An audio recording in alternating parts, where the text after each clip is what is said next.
Bonjour à tous et bienvenue sur boursicoté.com pour cette nouvelle analyse technique du CAC 40 en clôture avec donc suite aux annonces d'hier, un beau rebond qui s'est développé aujourd'hui puisque malgré une ouverture sur un léger gap baissier, le CAC 40 s'est adjugé une belle hausse aujourd'hui et clôture à 5557,41, regagnant 0,7% par rapport à la clôture de la séance précédente.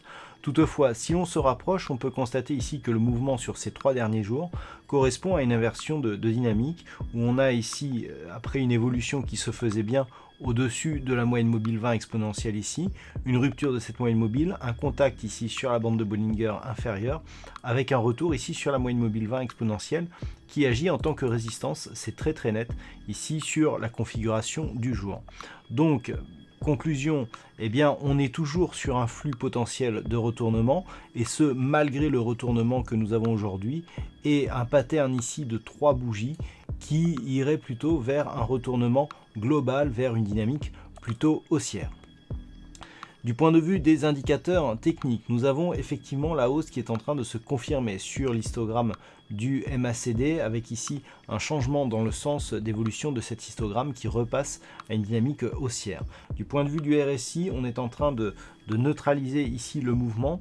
On peut noter que si on trace ici une droite qui va de ce sommet et qui passe par les précédents sommets du RSI, que nous sommes ici dans une dynamique baissière qui ne sera interrompue que lorsqu'ici le RSI cassera cette espèce de résistance ici à la hausse. Donc pour l'instant, on est toujours ici dans une dynamique plutôt baissière qui part ici d'une sortie de la zone de surachat, donc qui confirme la dynamique que nous avons ici sur les cours de perte de dynamique haussière. Alors certes, on n'a pas eu la baisse ici sur cette phase puisque nous avons évolué au-dessus du support horizontal qui a été cassé à la baisse et dont on va reparler, mais on voit ici que ce mouvement ici d'accélération baissière pourrait bien avoir des conséquences et donc valider ce que nous avons ici sur le RSI. Vous pouvez noter que suite à la séance d'hier où nous avions des volumes déjà supérieurs à la moyenne, ils sont en baisse mais restent quand même supérieurs à la moyenne sur cette phase ici de reprise haussière. Donc par rapport à la configuration actuelle, beaucoup de choses à dire. Déjà, nous avons un avalement haussier puisque nous avons ici la bougie qui ouvre sur un gap baissier qui englobe totalement le corps et l'intégralité de la bougie précédente pour venir clôturer au-delà donc du plus haut de la veille. Donc on a un réel avalement haussier par rapport justement à cette première impulsion. Le fait ensuite que l'on reste sous cette moyenne mobile 20 exponentielle nous montre que cela constitue une première étape par rapport à une potentielle reprise qui pourrait revenir ici sur la zone des 5651 points. Et cela est confirmé par le retour ici au-dessus de la zone des 5537 points. Rappelez-vous, c'est cette zone qui, après avoir été support ici, était devenue résistance hier. Et le fait qu'on la recasse ici à la hausse aujourd'hui constitue donc le signe d'une possible première étape à une reprise ici d'un mouvement haussier. Mais pour cela, il faudra confirmer. Nous avions 2 éléments à casser pour invalider la poursuite du mouvement baissier.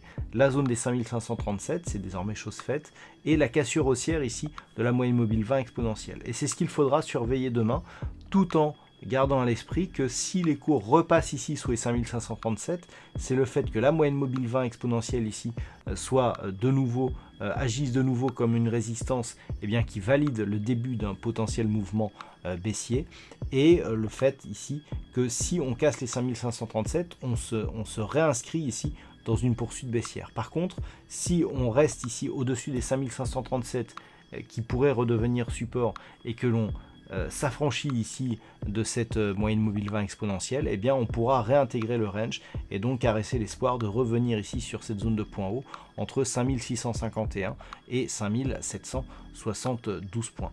Donc tout se jouera ici entre la moyenne mobile 20 exponentielle qui évoluera demain autour des 5560 points et donc la zone horizontale des 5537 points. Tant que l'on est ici entre les deux zones, c'est la partie baissière, à savoir le fait que la moyenne mobile 20 exponentielle agit comme résistance qui prendra le pas. C'est vraiment cette cassure qui nous fera et qui validera le changement de dynamique et donc qui abandonnera la perspective d'une poursuite de mouvement baissier. Voilà ce que l'on peut dire donc sur cette analyse technique du CAC 40. D'un côté statistique, hier je vous indiquais que nous avions une probabilité plutôt haussière mais qu'on ne pouvait pas valider par manque d'occurrence.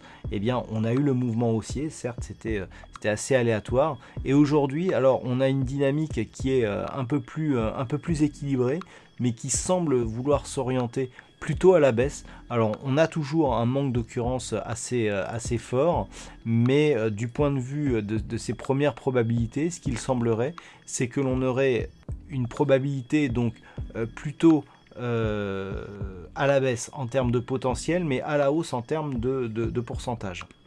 Je m'explique. On a un pourcentage de 55% de probabilité haussière, mais avec beaucoup plus de potentiel à la baisse. Ce qui va un petit peu dans le sens de cette analyse, à savoir si on remonte, eh bien on risquera de remonter assez progressivement et donc de valider les cassures. Par contre, si on rebaisse et que par exemple on recasse la zone des 5537, on pourrait bien connaître une nouvelle accélération. Donc probabilité plutôt haussière, mais avec plus de potentiel à la baisse en cas de retour du mouvement. Voilà, encore une fois, on manque d'occurrence pour valider cette statistique, mais c'est ce que celle-ci nous dit pour cette configuration. Voilà donc pour ce point du CAC 40 en clôture. Passez une bonne soirée, on se retrouve dès demain pour d'autres analyses techniques et pour le trading live, toujours sur le site boursicoté.com.